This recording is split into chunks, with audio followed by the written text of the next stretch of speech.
സംഖ്യ ഉയർന്നുകൊണ്ടിരിക്കുകയാണ്. മാത്രമല്ല പുഴയിലൂടെ ഇപ്പോഴും ശരീരാവശിഷ്ടങ്ങൾ ഉൾപ്പെടെ ഒഴുകിക്കൊണ്ടിരിക്കുകയാണ്. ചാലിയാർ പുഴയുടെ അവിടെ നിന്ന് മലപ്പുറം DCC പ്രസിഡന്റ് ശ്രീ ജോയി അടക്കമുള്ള ആളുകൾ പറഞ്ഞു ശരീരഭാഗങ്ങൾ ഒഴുകിക്കൊണ്ടിരിക്കുകയാണ്. അവരാണ് അവിടെ രക്ഷാപ്രവർത്തകരോടൊപ്പം നിന്ന് ബോഡിയെല്ലാം ഇത് ചെയ്തുകൊണ്ടിരിക്കുന്നത്.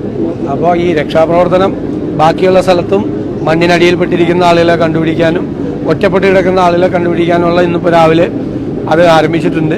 പിന്നെ നമ്മളെ ക്യാമ്പിൽ എല്ലാ സ്ഥലത്തും മൊബൈലായിട്ടുള്ള ഡോക്ടർമാരുടെ ഒരു സേവനം, പുറത്തുനിന്ന് വന്നിരിക്കുന്ന ഡോക്ടർമാരുടെ സേവനം കൂടി അറേഞ്ച് ചെയ്യാൻ പറഞ്ഞിട്ടുണ്ട്. ക്യാമ്പുകളിൽ ഭക്ഷണത്തിൻ്റെയോ മെഡിസിൻ്റെയോ ഏത് സാധനത്തിൻ്റെയും കുറവുണ്ടെങ്കിൽ അത് പരിഹരിക്കാൻ വേണ്ടിയിട്ടുള്ള സംവിധാനങ്ങൾ പുറത്തുനിന്ന് തന്നെ ചെയ്യുന്നുണ്ട്. സർക്കാരിൻ്റെ ഭാഗത്തു നിന്നും അത് ചെയ്യുന്നുണ്ട്. പിന്നെ കൂടുതൽ ബോഡികൾ വരുമ്പോൾ ഫ്രീസറുകൾ കുറവുണ്ടെങ്കിൽ കണ്ടെയ്നറുകൾ ഫ്രീസറുകളാക്കി അറേഞ്ച് ചെയ്ത് കൊടുക്കാമെന്ന് ഞങ്ങൾ ആരോഗ്യവകുപ്പിലെ ആളുകളോട് പറഞ്ഞിട്ടുണ്ട്. കണ്ടെയ്നറുകൾ പുറത്തുനിന്ന് കൊണ്ടുവന്നിട്ട് ഫ്രീസറിന് പകരമായിട്ട് ഉപയോഗിക്കാം. ഫ്രീസ് ചെയ്ത കണ്ടെയ്നറുകൾ ഉപയോഗിക്കാം. ഫ്രീസർ കിട്ടാൻ ഇത്രയും ഡെഡ് ബോഡികൾ സൂക്ഷിക്കാനുള്ള പ്രശ്നം ഉണ്ടെങ്കിൽ ചെയ്യാമെന്ന് കൂടി പറഞ്ഞിട്ടുണ്ട്. അപ്പോൾ എന്ത് ആവശ്യമുണ്ടെങ്കിലും അത് പരിഹരിക്കാൻ വേണ്ടിയിട്ടുള്ള സംവിധാനം ചെയ്യാമെന്ന് പറഞ്ഞിട്ടുണ്ട്. പിന്നെ ഏറ്റവും പ്രധാനപ്പെട്ട കാര്യം എന്ന് പറയുന്നത് ക്യാമ്പുകളിൽ കഴിയുന്നവർക്ക് പെട്ടെന്ന് വീടുകളിലേക്ക് പോകാൻ പറ്റില്ല. ഒന്ന്, ഈ സ്ഥലത്ത് അവരുടെ വീട് നഷ്ടപ്പെട്ട സ്ഥലത്ത് പോയി വീട് വയ്ക്കാൻ പറ്റില്ല അവിടെ. അപ്പം മറ്റൊരു സ്ഥലം കണ്ടെത്തി വീട് വയ്ക്കുന്നത് വരെ ഈ ക്യാമ്പിൽ താമസിക്കാൻ പറ്റില്ല.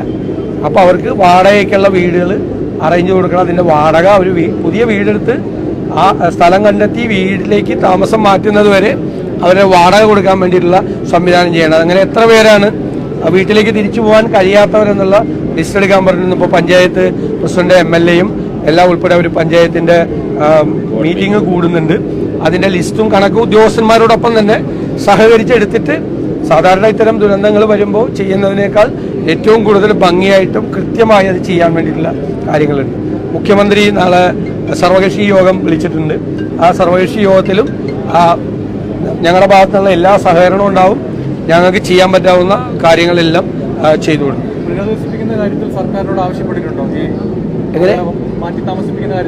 അത് പറഞ്ഞിട്ടുണ്ട്, തീർച്ചയായിട്ടും പറഞ്ഞിട്ടുണ്ട്. അത് പറഞ്ഞിട്ടുണ്ട്. ഇപ്പോൾ നാളത്തെ മീറ്റിംഗിൽ അതിൻ്റെ അതൊരു അന്തിമമായിട്ടുള്ള ഒരു തീരുമാനം എടുക്കും.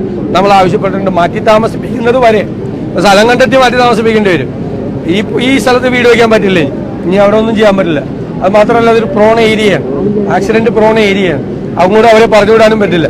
വേറെ സ്ഥലം കണ്ടെത്തി വീട് വയ്ക്കുന്നത് സ്വാഭാവികമായിട്ട് അതിനുള്ള ഒരു കാലതാമസം വരും. അതുവരെ റെന്റൽ ഹൗസിൽ വീട് എടുത്ത് താമസിക്കാൻ വേണ്ടിയിട്ടുള്ള ആവശ്യമായ റെന്റ് അതുവരെ കൊടുക്കാൻ വേണ്ടിയിട്ടുള്ള തീരുമാനം നമുക്ക് എടുപ്പിക്കാൻ നമുക്ക് കഴിയും. ഇതാണ് അടിയന്തരമായി ചെയ്യേണ്ട കുറേ കാര്യങ്ങൾ. ക്യാമ്പിലൊന്നും ഒരു കാര്യത്തിനും കുറവ് വരാതിരിക്കാൻ വേണ്ടിയിട്ട് സന്നദ്ധ പ്രവർത്തകരൊക്കെ ഉണ്ട്. വിവിധ സ്ഥലങ്ങളിൽ നിന്ന് ഏത് സാധനം ഞങ്ങൾ MLAയോട് പറഞ്ഞിട്ടുണ്ട്. എന്ത് സാധനം ക്യാമ്പുകളിൽ വേണമെങ്കിലും, ഭക്ഷണ സാധനങ്ങളോ ഡ്രസ് മെറ്റീരിയൽസോ ഏത് സാധനം വേണമെങ്കിലും കൊടുക്കാൻ UDF പ്രവർത്തകർ തന്നെ തയ്യാറായിട്ടുണ്ട്. മെയിനായിട്ട് ഇപ്പോൾ 2-3 ലോഡ് വെള്ളം കൊണ്ടുവരാൻ വേണ്ടിയിട്ട് പറഞ്ഞിട്ടുണ്ട്. ഏത് സാധനങ്ങൾ വേണമെങ്കിലും ഒരു കുറവും അവർക്ക് ഇല്ലാതിരിക്കാൻ വേണ്ടിയിട്ട് ഏത് സാധനങ്ങൾ വേണ്ടി എത്തിക്കാമെന്ന് MLAക്ക് ഞങ്ങൾ ഉറപ്പ് കൊടുത്തത്. ദുരന്ത സ്ഥലത്ത് രക്ഷാപ്രവർത്തകർക്ക് വേണ്ടത്ര വെള്ളവും ഭക്ഷണവും കിട്ടുന്നില്ല എന്നൊരു പരാതി രാവിലെ തന്നെ അതിന്റെ കാര്യങ്ങൾ ഉറപ്പായിട്ട് എത്തിക്കാം. അങ്ങനെ എന്തെങ്കിലും ഒരു കുറവുണ്ടെങ്കിൽ ഇപ്പൊ തന്നെ അത് എത്തിക്കാം, പരിഹരിച്ചോളാം. രാവിലെ എത്തിച്ചിട്ടുണ്ട്. യൂത്ത് കോൺഗ്രസിന്റെ ഒരു ഇത് അവിടെ റിലീസാക്കി അവിടെ എത്തിച്ചിട്ടുണ്ട്. എന്തെങ്കിലും കുറവുണ്ടെങ്കിൽ അപ്പൊ എത്തിച്ചോളാം. നമ്മളൊന്നും കൂടി ശ്രദ്ധിച്ചോളാം ആ കാര്യം. തഹസിൽദാരോട് പറഞ്ഞ അതും ചെയ്തു.